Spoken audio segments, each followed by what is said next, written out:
The wind swept across the dry fields of Willow Creek, carrying with it the distant sound of laughter, the kind that cut deeper than knives. It always began the same way. A group of townsfolk standing outside the saloon would spot her walking down the dusty road, shoulders hunched, burlap sack tied around her face. Someone would whisper, someone else would chuckle, and soon the laughter would follow her all the way home. Her name was Martha Bennett, though few bothered to remember it. To the people of Willow Creek, she was simply the sack woman. They said she was too fat to dance, too ugly to wed, that she hid her face because even the mirror couldn't bear her reflection.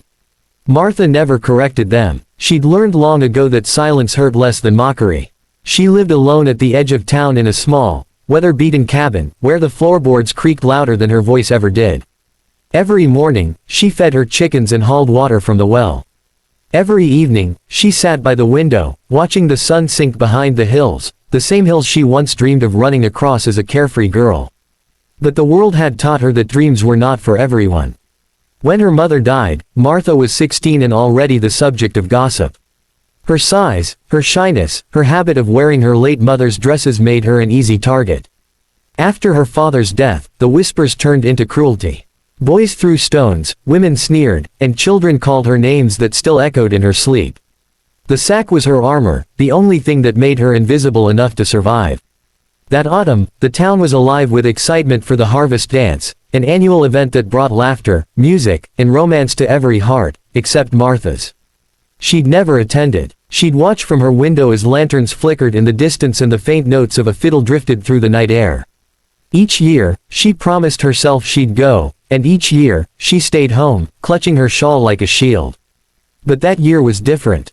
A stranger had moved to Willow Creek, a quiet rancher named Caleb Turner. He was known for his weathered hands, kind eyes, and the loneliness that clung to him like dust. Caleb had lost his wife to illness 2 winters ago, and though he never spoke of it, his silence carried the weight of sorrow. One afternoon, while Martha struggled to lift a sack of flour outside the general store, Caleb noticed her. The shopkeeper smirked, the townsfolk whispered, but Caleb ignored them. He walked over and took the heavy sack from her arms as if it were the most natural thing in the world. "You shouldn't have to carry burdens alone," he said gently. For a moment, Martha froze. No one had spoken to her like that in years. From behind the burlap sack, her trembling voice replied, "I always do." Caleb smiled sadly. Then maybe it's time someone helped. And in that brief exchange, beneath the mocking stares of the town, something shifted. For the first time, someone had seen Martha not as a joke, but as a human being. She didn't know it yet, but that small act of kindness would soon change everything. The following week, the air in Willow Creek turned cool with the scent of autumn. The harvest dance was only a few days away, and the whole town buzzed with anticipation. Banners fluttered over Main Street, musicians tuned their instruments, and women fussed over ribbons and lace. Martha Bennett stayed in her cabin, pretending not to care. But every flicker of laughter that drifted from town made her heart ache a little more. She told herself she wouldn't go, not again. Not this year. But Caleb Turner's voice still echoed in her mind, "You shouldn't have to carry burdens alone." She'd seen him twice since that day. Once, at the well, where he'd offered to carry her bucket. Once at the market, where he'd tipped his hat and smiled as though she were anyone else. No pity, no laughter. Just quiet respect. It was a kindness she didn't know what to do with. That night, she sat by the small cracked mirror above her wash basin. With trembling hands, she lifted the edge of the burlap sack, staring at the reflection she had long avoided. The faint candlelight revealed a face worn by time, loneliness, and tears. Her cheeks were round, her eyes large but tired, and her lips trembled as if afraid to speak. She wasn't beautiful, not in the way Willow Creek defined beauty. But somewhere deep inside, she wondered if maybe, just maybe, she wasn't the monster they said she was. The next morning, as she fed her chickens, she heard hooves on the dirt road. When she turned, Caleb was there, sitting tall on his horse, holding a small parcel wrapped in brown paper. "Mornin', Miss Bennett," he greeted with that easy, quiet drawl. She nodded, clutching the edge of her shawl. "Mornin', Mr. Turner." He dismounted and handed her the parcel. "Brought you something. Thought you might need it." Inside was a pair of handmade dancing shoes, soft leather, carefully sewn, clearly shaped by his own hands. I can't accept these," she whispered, her voice cracking. "They're not for the dance," he said gently. "They're for walking easier through life.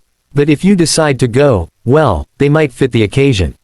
And just like that, he tipped his hat, climbed back on his horse, and rode off, leaving her speechless. For the rest of the day, Martha couldn't think of anything else. The shoes sat on her table, glinting in the afternoon light, a symbol of something she had never dared to hope for, dignity. That night, she made a choice. She pulled out her late mother's old dress, one she hadn't worn in years, soft blue fabric with faded lace.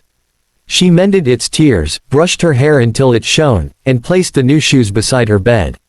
As she looked toward town, she could already hear the faint hum of music drifting through the night. Her heart pounded, her hands shook, but she whispered to herself, "This time, I'll go." For the first time in years, Martha Bennett dared to imagine a night where she wouldn't hide, a night where she might finally dance. The harvest dance blazed to life under the wide Texas sky. Lanterns hung from tree branches, casting golden light over the open field. The band played a lively fiddle tune, and laughter echoed as townsfolk swirled and twirled across the dusty ground. When Martha Bennett arrived at the edge of the crowd, hearts turned, and so did whispers. She wore her mother's blue dress, its hem carefully mended, and the shoes Caleb had given her. For the first time in years, her face was uncovered. No burlap sack, no veil of shame, only the soft glow of courage that made her eyes shine brighter than the lanterns. Children paused mid-laugh. Women exchanged surprised looks. A few men whispered among themselves. But Martha kept her chin high, clutching her shawl as she stepped closer to the light. At first, no one spoke to her. The music changed to a slow waltz, couples pairing off. She stood alone, her heart pounding like the drumbeat that carried through the night. For a moment, she thought about turning back, slipping into the dark, before humiliation claimed her again.